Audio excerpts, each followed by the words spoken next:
Huwag mong inumin ito. Ito ay hindi milk tea. Natuklasan ng lalaking ito ang isang kakaibang bagay. Hindi ito milk tea. Sa loob ng isang kakaibang itsura na lawa habang siya ay naglalakad sa kanyang araw-araw na paglalakbay. Sa halip, natuklasan niya ang maraming itlog ng palaka.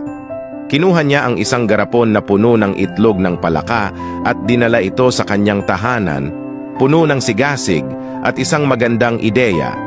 Agad siyang nagtrabaho, inilagay ang mga ito sa isang fish tank upang mabantayan at masilayan ang kanilang paglaki.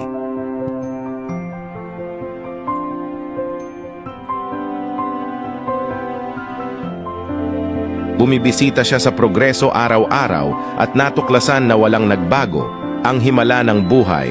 Mayroon na ngayong isang itlog ng palaka na bumuka